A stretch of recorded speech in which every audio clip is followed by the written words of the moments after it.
Hello there, I'm John Delvecchio of Street Skills. Welcome to session 4 of Cornering Confidence. My goal for this 30-minute live stream is to have a Q&A session on Cornering Confidence, chapters 7 and 8, Smoothness and Vision. Please post your chat questions or clarifications regarding these techniques and your experience practicing.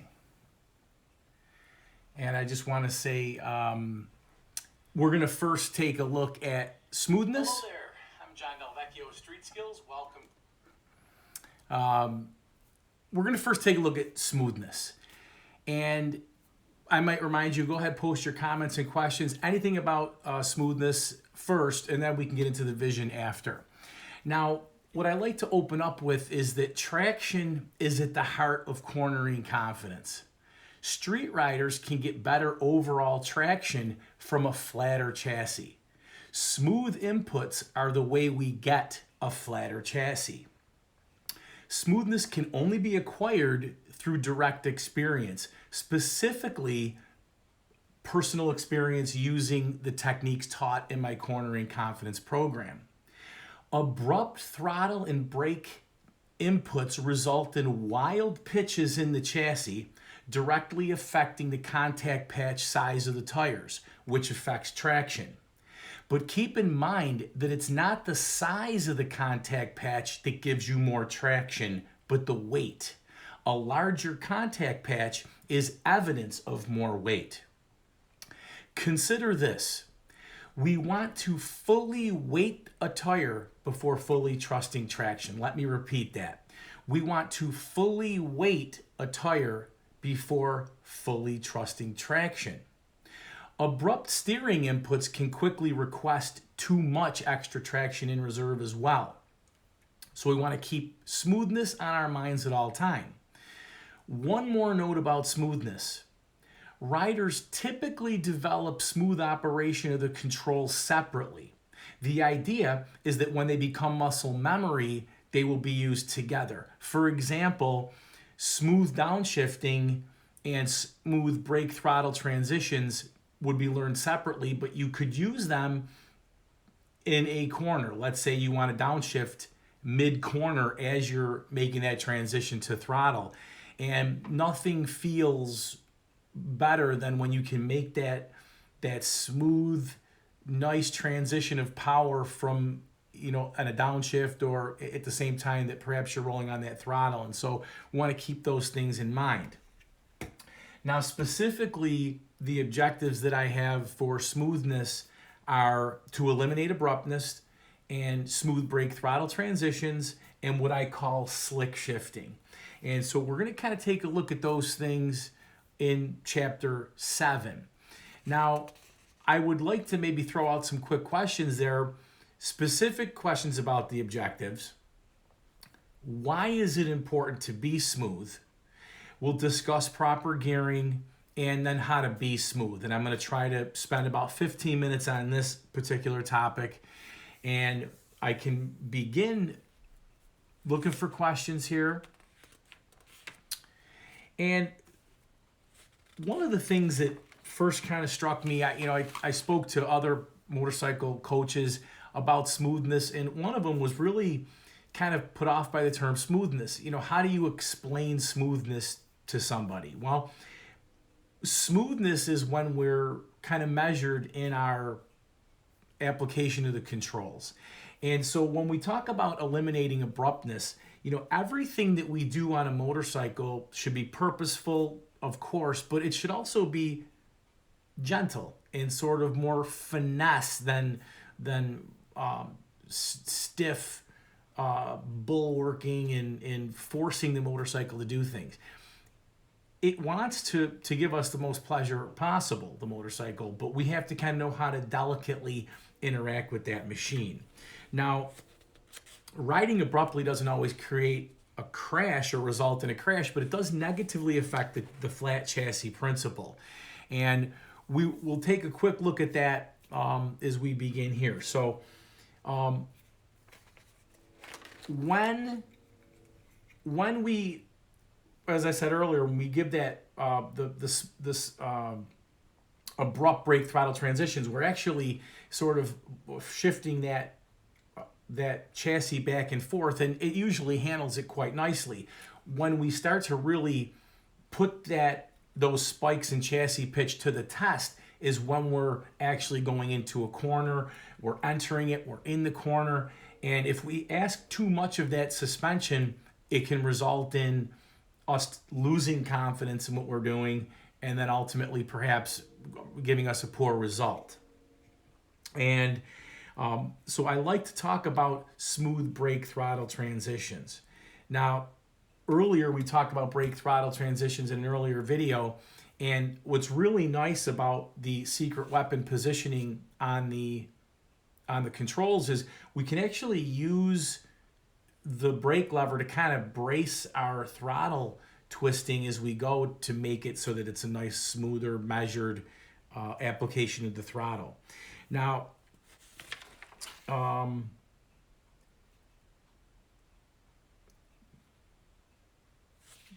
let's talk about, I guess, the slick shifting. So we're still on smoothness here. And what I like to point out about smoothness is obviously the smooth transitions.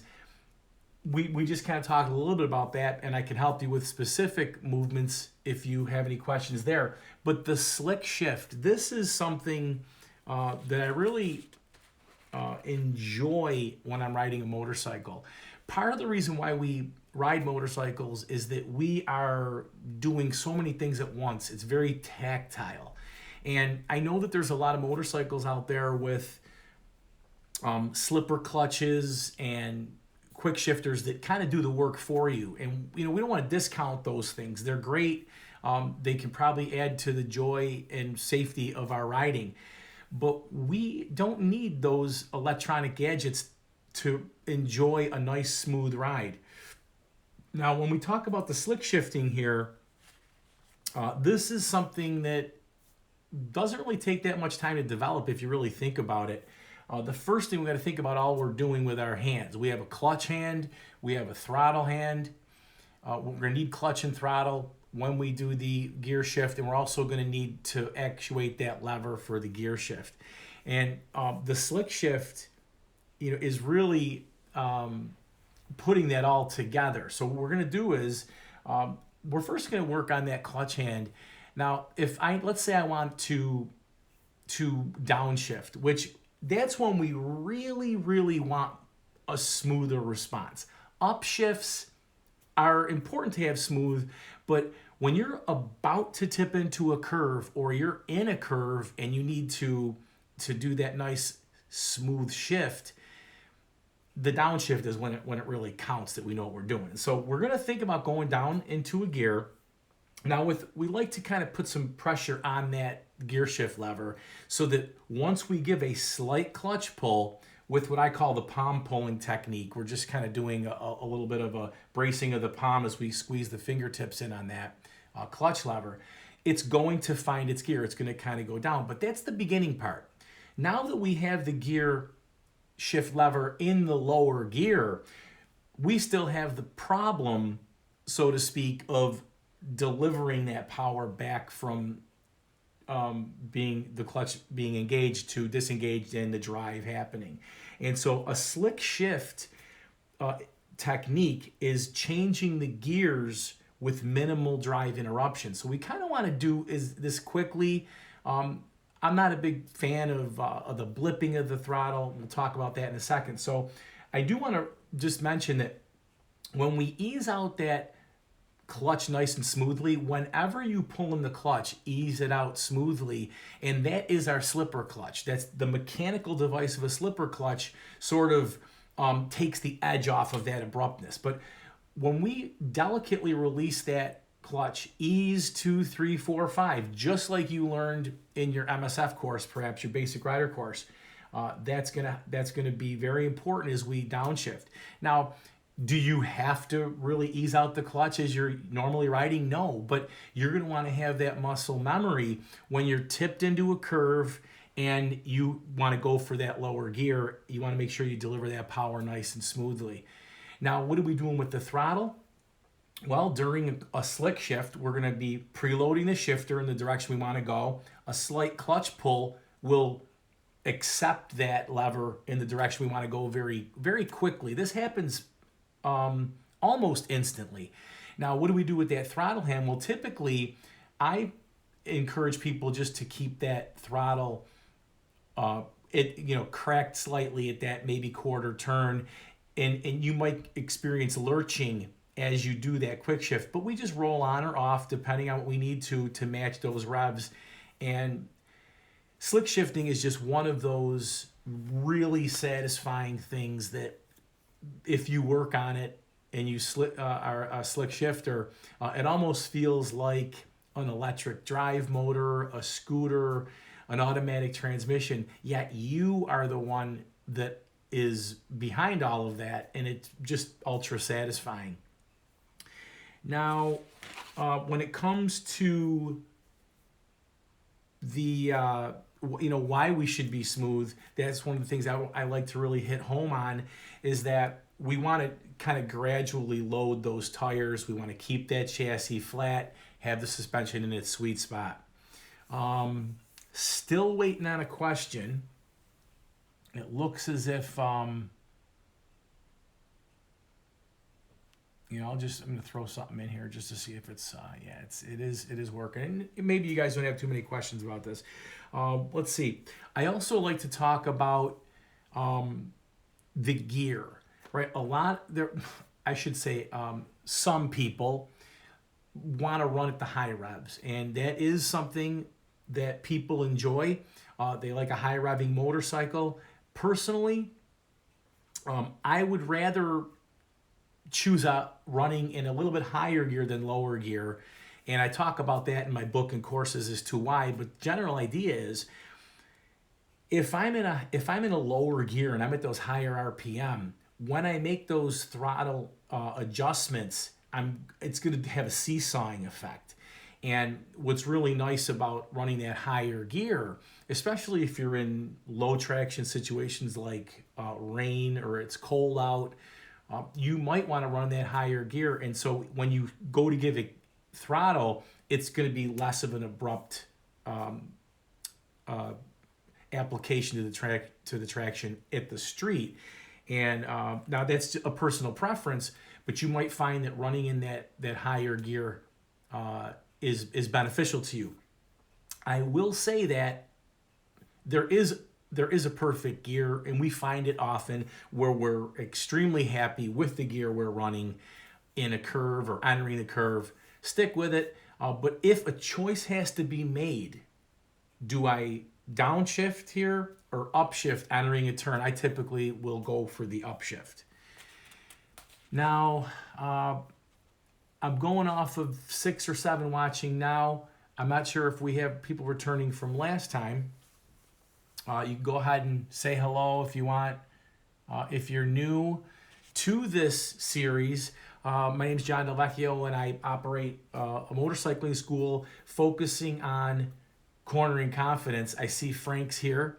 And I'm really excited today. I got corneringcoach.com. It was available and I took it today. And that's kind of what I'm, promoting myself as, a cornering coach. That's where I'm focusing most of my efforts. Now, the question from Frank about downshifting is, when you downshift as you release the clutch slowly, should you add throttle slightly? This is a really difficult question to answer because it all depends on your speed, the gear you're in, and that kind of thing. So what I like to tell people is the starting point, how you begin to find the feel for this. Because remember, when a coach tries to teach something to someone, words typically can't help you find that experience. Especially like a specific word, a specific timing for things. So what I like to tell people is that when I'm releasing the clutch slowly, if you make a starting point of having like a steady throttle, just let's say your throttle is where it is. So I'm riding down the road, I want to downshift. Typically what I will do is I'll press the gear shift lever down as I'll put pressure on it, as I squeeze in the clutch with a palm pull, the gear shift lever will drop in. That happens relatively quickly, so I will leave that steady throttle. Now, sometimes it might lurch or this and that, so what I will do is on a downshift, I notice that sometimes as I'm easing that clutch out slowly, Frank, I will just give a little slight roll on and match those revs. If I'm upshifting and I need to adjust that throttle, I will kind of relieve it just a little bit as I'm relieving that clutch. To practice this, and one of the videos in the Smoothness chapter for the course, the online course, I actually show you in a parking lot with several different motorcycles, me going up and down through the gears while keeping a steady throttle. So one of the ways you can kind of practice this is just go into a parking lot and find that place where you don't have to adjust the throttle. You can leave it cracked open slightly as you shift up and down the gearbox. But again, if you feel that lurching, your brain will start to figure out exactly what subtle movement is necessary to smooth that out. And again, as I said earlier, before some of the people maybe entered, it's that, experiencing these techniques and practicing them will help you master them.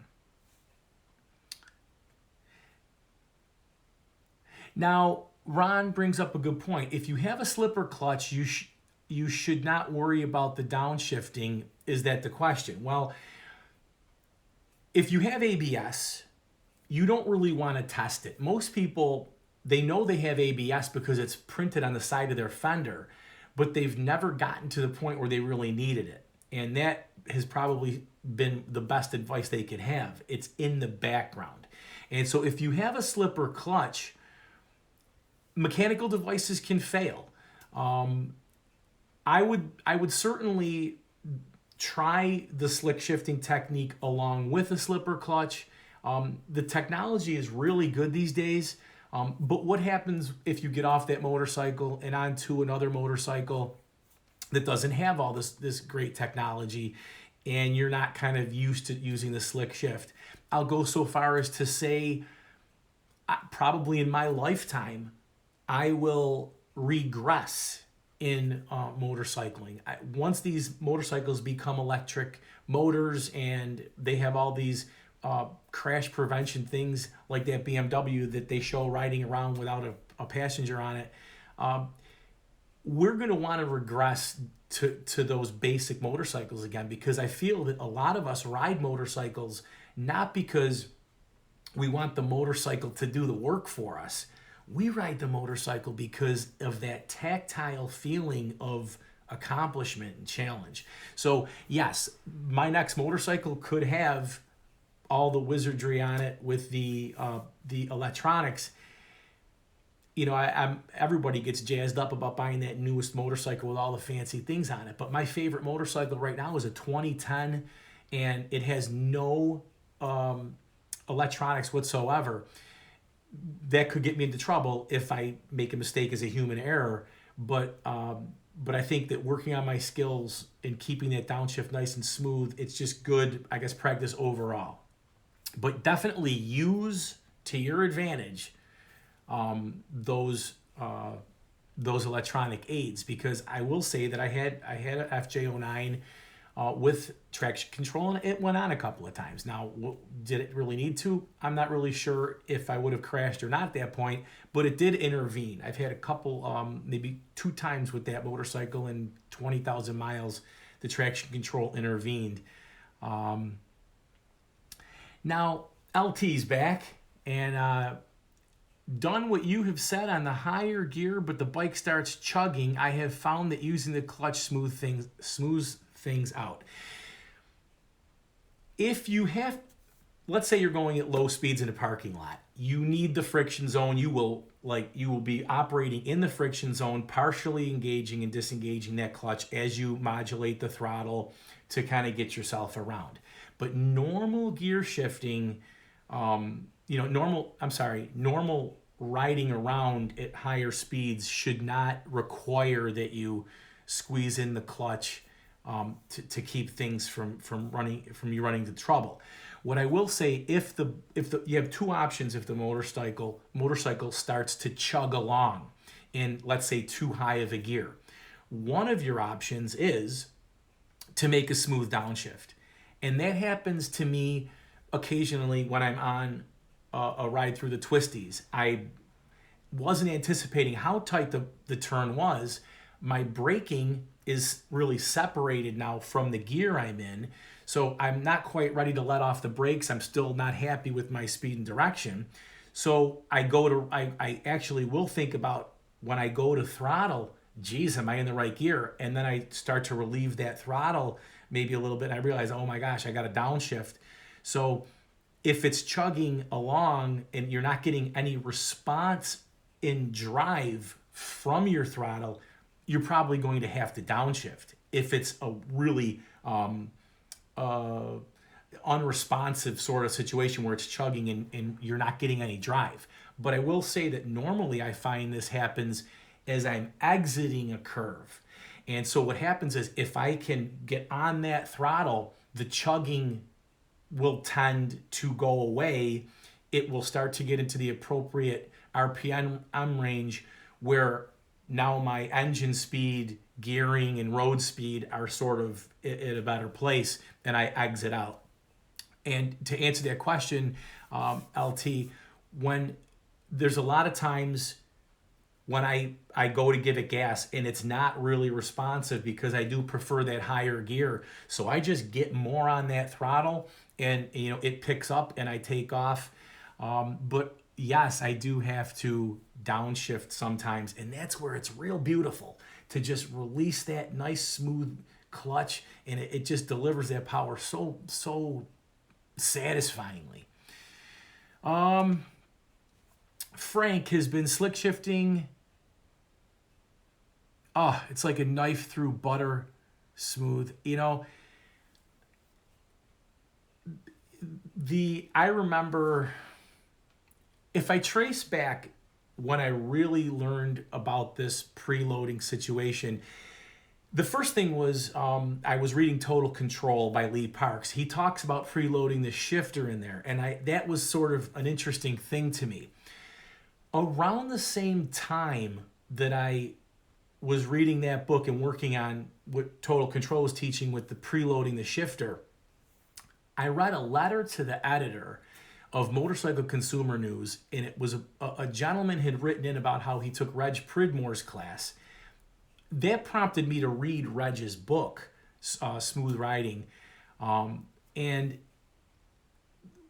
he was in one. I've looked for this article, this letter to the editor, because it made such a big difference in my life. And the person had explained sort of the throttle hand and what it was doing, and you can almost just leave it in place as you do this preloading of the shifter, and it just all it came together for me.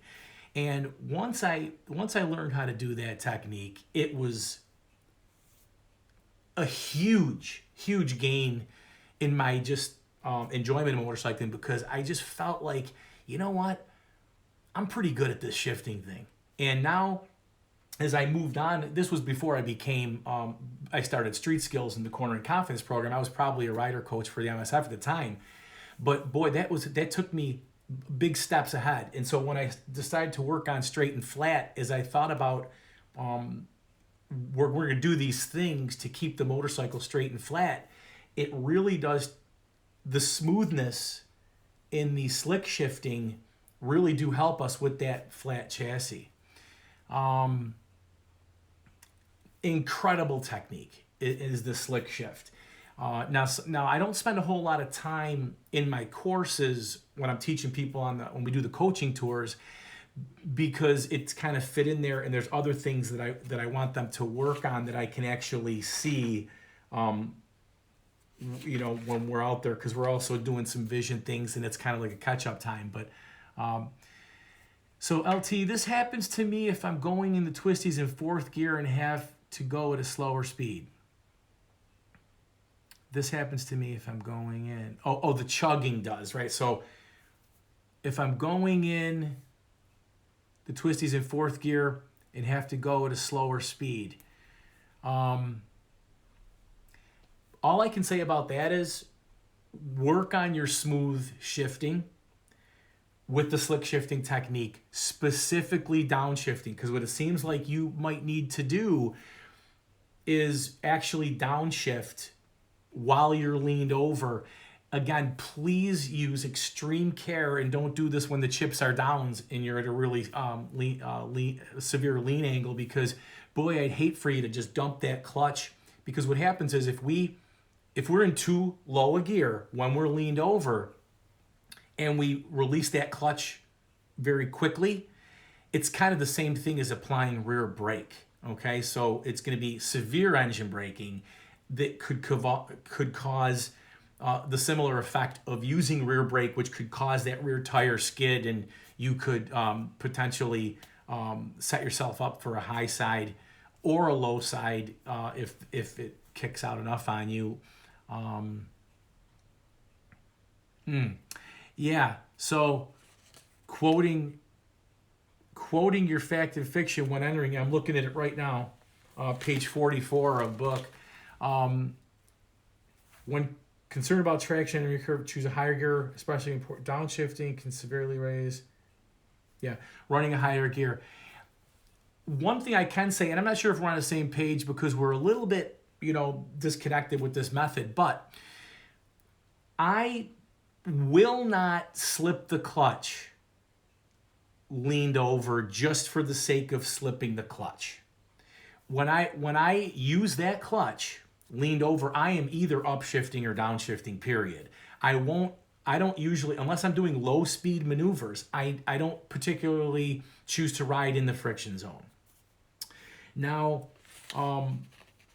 as far as the slick shifting goes, I could go on and on and on, but I'm kind of wanting to keep these a little bit shorter. I did get a late start, and people, I did switch actually over complications with the streaming that I might have lost some people who signed up for reminders or whatnot. But here we are with 9 people, and they're going quite nicely. I really love being here with you guys. And so that's it with the smoothness. Just think about your movements on that motorcycle. Make them nice and smooth. We want to be in that zone. It's so confidence inspiring when every movement you make is sort of measured and controlled, and it slows things down. If we're making abrupt movements as we're entering a turn or in the corner, it's really just causing more probably anxiety and problems than it's helping if you're riding like that. I watch the MotoGP guys in Moto America, and one of the things you can notice, you can watch them on their motorcycles. They're hauling, but when they go to make turns and when they make movements, they're so slow to make that move. They're so gentle. They're so skilled at controlling those finer muscles.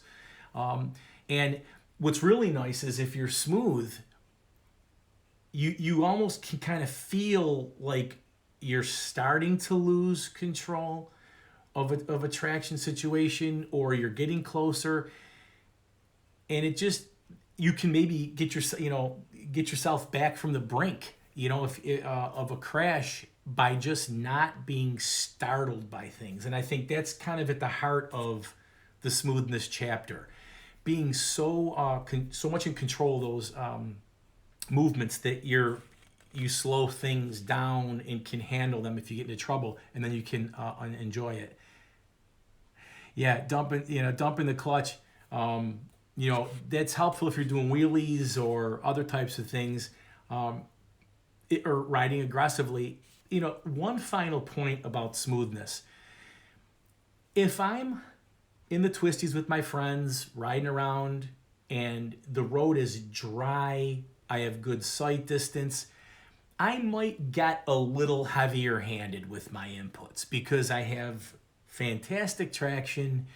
I keep my speeds in check or whatever, but I know I have that extra room in there. And so I might be a little bit more aggressive in my inputs. But if I'm in really tight technical things, roads like Tail of the Dragon or whatever, everything is very, very, very smooth and controlled. And I try to, but I'm a human being, and so sometimes I do make mistakes like everybody else, and I'm like, nah, that was an ugly display of skill.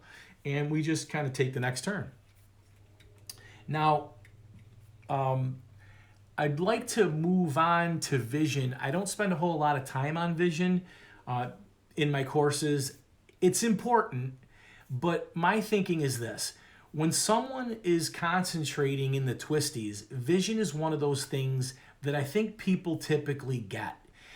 If you're whizzing along and not looking towards the direction you want to go, I'd say take a refresher course with the local MSF site and try to get the basics down with the vision of cornering. Where I think people have vision issues have to do with target fixation, but I sort of look at, let's do a positive target fixation. Let's kind of focus on where we want to go. Let's point that nose.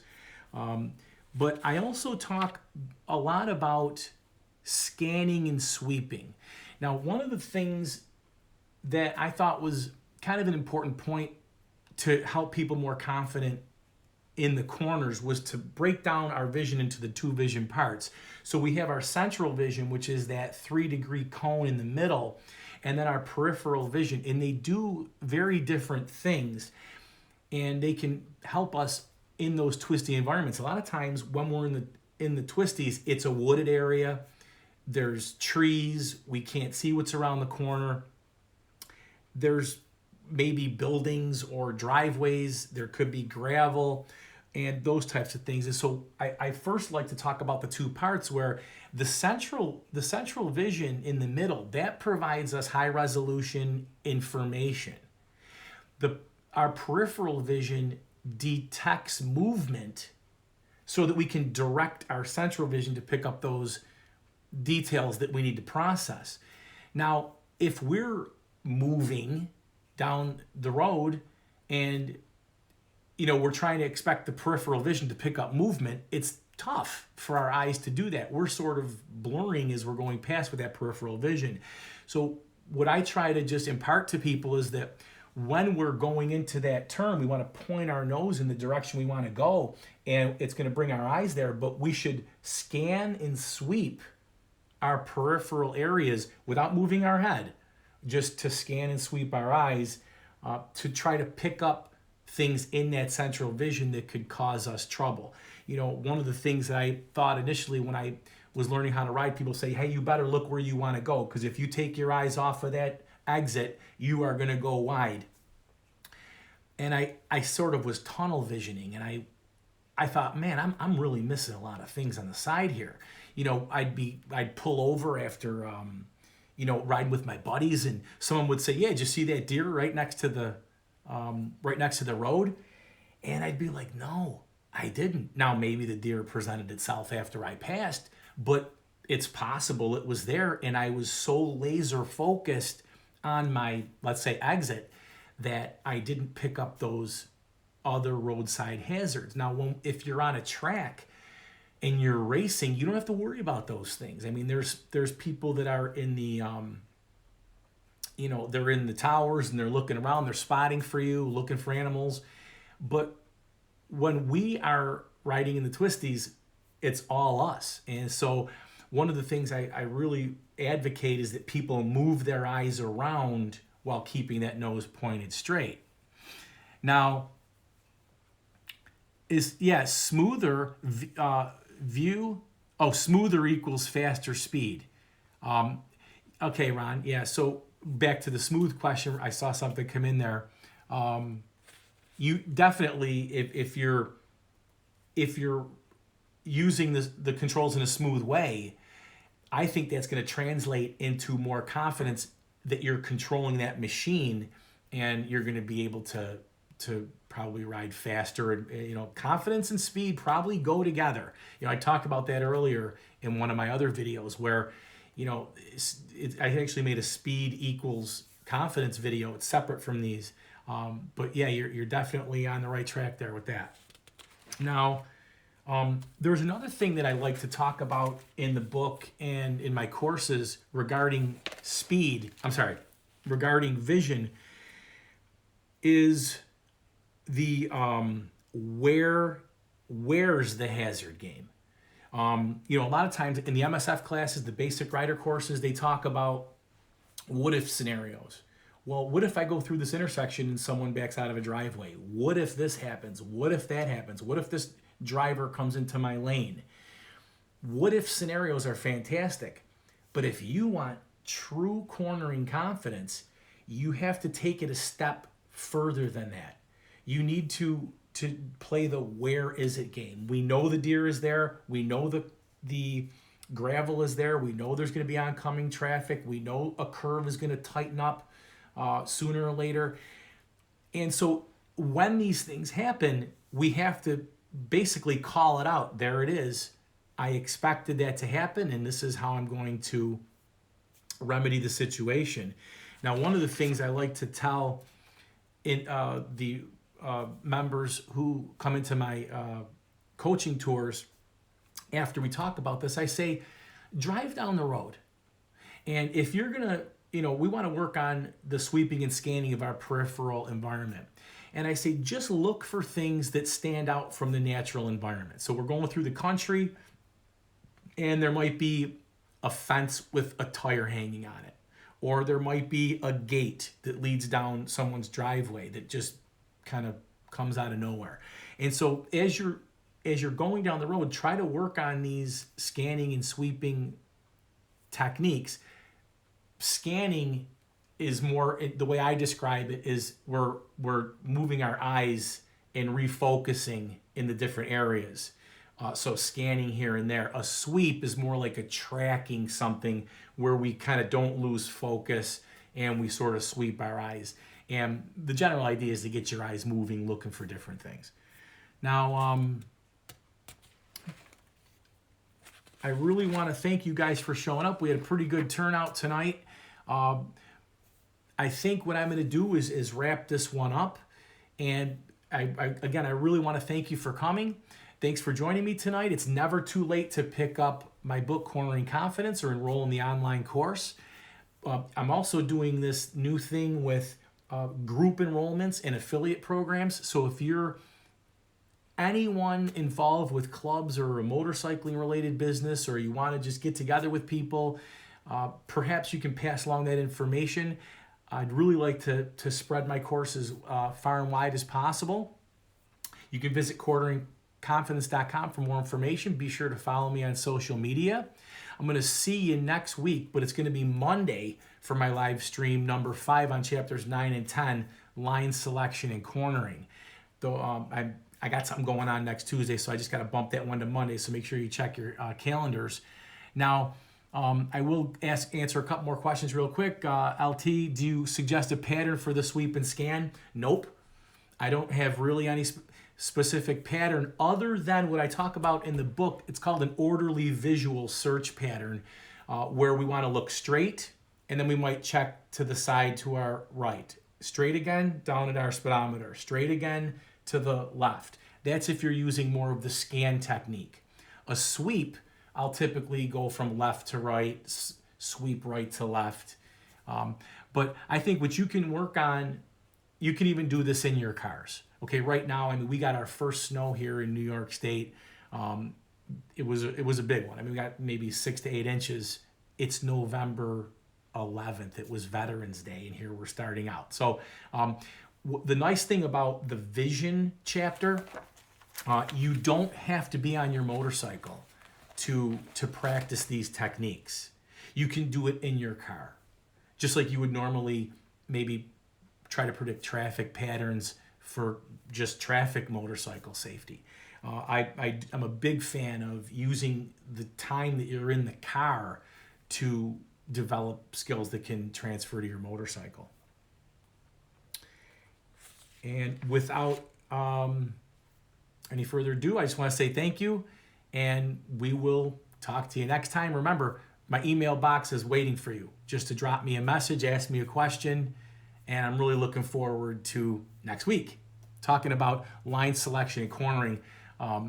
It's going to be tough to talk about those in a half hour, but again, these are supposed to be nice, short, and sweet deals to answer your questions. All right? Thanks a lot. Take care.